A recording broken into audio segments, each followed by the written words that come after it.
Good evening. Welcome to the September 4th, 2013 meeting of the Murfreesboro Planning Commission. We have a quorum present, so I'll call the meeting to order. We have one public hearing scheduled this evening. That is a zoning application for a PRD amendment of 91.5 acres along Veterans Parkway. Beezer Homes is the applicant. Ms. Green, good evening. Good evening. Thank you. Our first public hearing this evening, and I guess our only public hearing, is to consider amending the PRD zone for property that's located south of Veterans Parkway. This property is shaded blue on the maps before you, and it consists of approximately 91.5 acres. It was originally zoned PRD in 2005 under the name Brookside Planned Residential District. However, the name was later changed to Murphy Station, and that's how we know it today. Not long after the approval of the development plans, including the subdivision plans, not long after the approval got underway and construction of the streets and utilities began, the developer wasn't able to finish the project, and it sat in its unfinished state for these past years. The applicants that are before you this evening are requesting to change the PRD so that it can fit their program. The change would make adjustments to the appearance, square footage of the proposed homes, and required setbacks for the homes. However, the majority of the proposed plan will conform with that previously approved plan, specifically because much of the streets and utilities have been in place, and so they want to utilize the infrastructure that's been partially complete. However, those changes that they do wish to make are not minor and would require an amendment to the zoning program, and that's why this is before you today. Their request is to amend the zoning program, the PRD, so that it can fit into their style of development.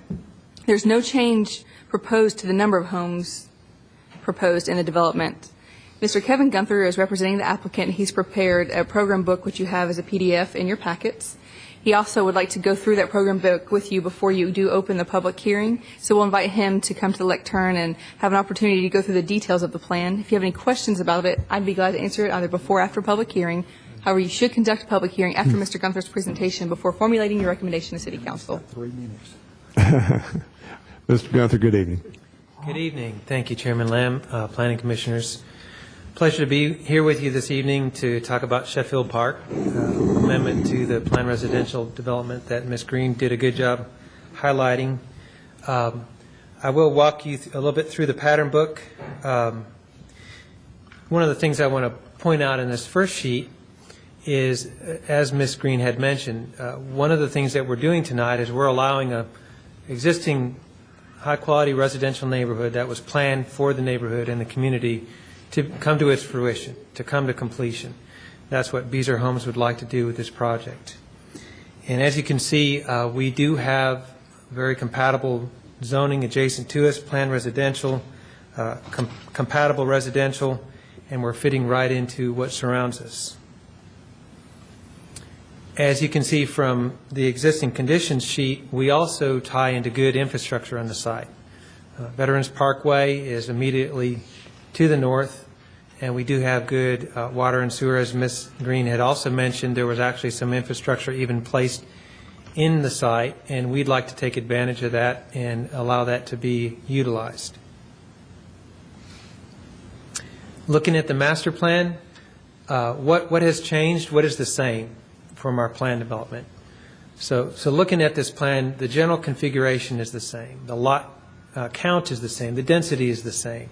The same size of lots is the same. So we're not trying to change any of that. We did make a slight adjustment to the entrance approaching into the site off of Veterans Parkway just to make sure it had a little better approach into the project. Other than that, the road network is very much the same.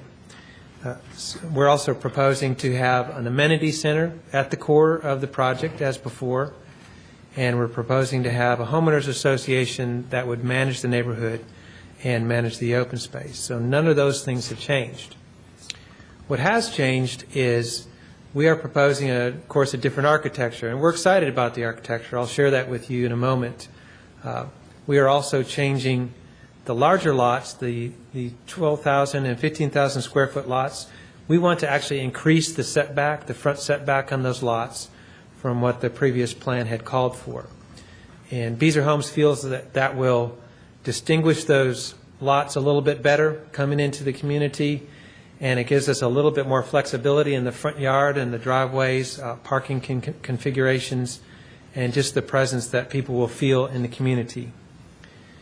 Another thing that has changed is we are proposing, instead of before we had a requirement of side and rear loaded garages on all the 15,000 square foot lots and 75% of the 12,000 square foot lots, we are proposing at least 50% side and rear loaded on the large 15,000 square foot lots. But Beazer would like some flexibility in that regard because they would like to allow for some setbacks, as I said, in their garages. They don't want to commit to all side or rear loaded garages. Instead, they want to commit to the quality of architecture and even create a little variation on the streetscape. The other thing that has changed in this plan amendment is we are proposing that all the fronts of the homes would have masonry product, masonry material, that being brick, stone, or hardy plank, or some type of cementitious board. And previously, what we had committed to in the plan book was 85% on all the homes on all sides. We would like to focus on the front facade of the home, and then any homes that are adjacent to Veterans Parkway, Beazer Homes is committed to all four sides of that home being 100% masonry material, that being the stone brick or the cementitious siding, the hardy plank. That would allow for a very high aesthetic from the main public venue from Veterans Parkway, and it also allows Beazer Homes to have a little flexibility in the rear of the community on their materials. So those are the predominant changes from what was existing and what's proposed. I'd be happy to answer any more details on that if you have questions. Looking at the lot configurations, what we did is we took Beazer's floor plans. We wanted to fit these in the lots and start thinking about how they would shape out. And as you can see, the larger lots, we are setting those back now 35 feet. That gives us room for the side loaded if we need it on the wider lots, and it also gives us a little bit more front yard. The other thing you'll see is that the smaller lot diagrams, there's some products that actually have the garages set back from the front of the house. And this creates some variation in the streetscape. It creates the opportunity for additional off-street parking in some of those homes.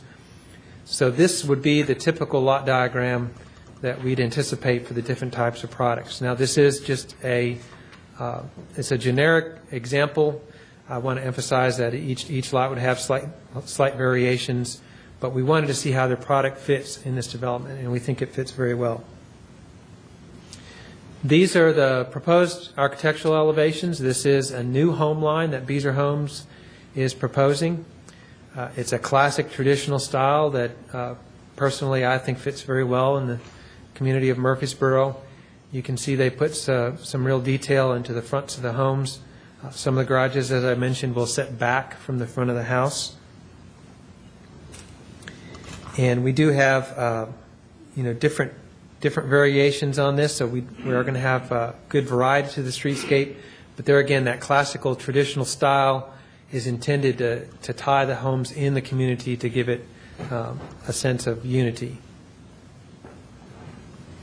The traffic circle that was proposed with the original plan development is still part of the package. and there was a lot of work and thought put into that. That's a part of the focal point as you approach the amenity center. And then, of course, the amenity center itself will still be a part of the commitment that Beazer Homes is proposing. The amenity center will really function as not only the aesthetic focal point in the community, but all the social focal point as well.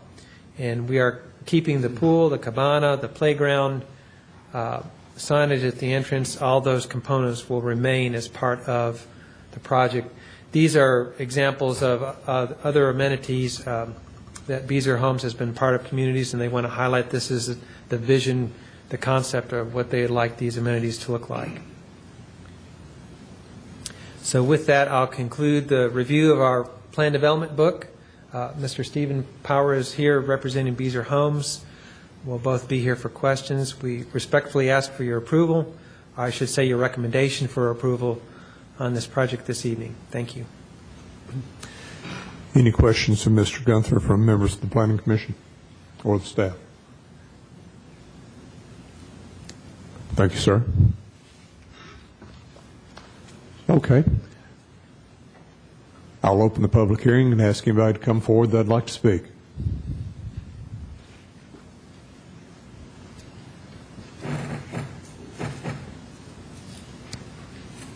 Anybody at all?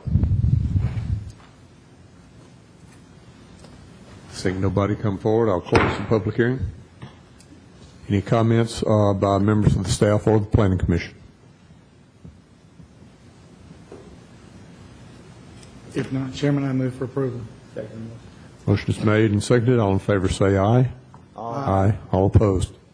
Motion carries. That concludes the public hearing scheduled for tonight. Move on to staff reports and other business. I have one item listed on here, but I think Mr. Adelot might have another one. Consider the 2014 calendar for the Planning Commission. Mr. Adelot? Actually, that's the only item that I have, and included with your agenda materials is a copy of the calendar. However, there was an editorial mistake on the staff comments, so I handed out staff comments that are more relevant to the calendar at hand. The calendar that you have here, the planning staff has put this together in anticipation of our upcoming year. We're already scheduling meetings into the 2014, believe it or not. This is the time of year when we start planning for it. The industry, for example, it takes about 120 days to get to the zoning process, so people are already anticipating projects that will have a timeline into 2014. So we need to get something out so that people can have an idea of the dates. We use this routinely so that we can advise people on what to expect and how to do business with us. We hope you use it so that you can schedule around it so we can have an idea of when we'll be meeting and how to adjust your calendars to attend. We have made two changes from our ordinary schedule of first Wednesday and third Wednesday. January, the first meeting in January will be a holiday. That's New Year's, so we won't be meeting on the first. It's a holiday, and nobody would come to our public hearings if we had them. So we are suggesting that we rearrange our calendar so that the first meeting is the second Wednesday, and the second meeting would be the fourth Wednesday. And that way we can maintain a 2-week space in between meetings in February, and it'll work out just fine. The second adjustment will be July. Typically, with the 4th of July holiday, a lot of people take their vacations along with the same week as the 4th of July.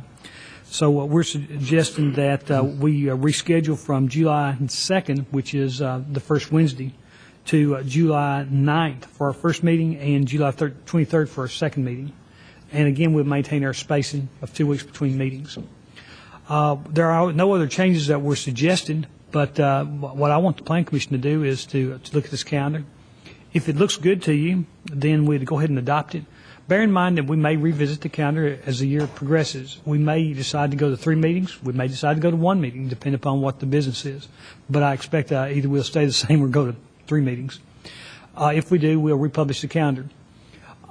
Typically, along about Christmas, I put together a calendar. Mr. Lamb, in your business, you send out calendars to people. I've received one. I use it. I stick it in my refrigerator. I'm thinking about doing something like that for you all, to give you all something to have. And also the people who do business. Every year, the engineers, they like to have that calendar because they need it to know when to turn in. So I'm anxious to get the calendar adopted. Okay. It's hard to believe we're talking about 2014. I'm still getting used to writing 2013 on things, so. Yeah, it looks good, and Mr. Alott, you always do an excellent job of looking over the year ahead and predicting the holidays and how they will affect your staff and getting all the reports ready to schedule everything and give everything right. Mr. Lamb, with no other comment, I move we adopt this calendar. Second. Motion's made and seconded. All in favor? Aye. All opposed? Motion carries. Any other business, Mr. Alott? No, sir, have no other business tonight. If there's no other business coming before this commission, we stand adjourned.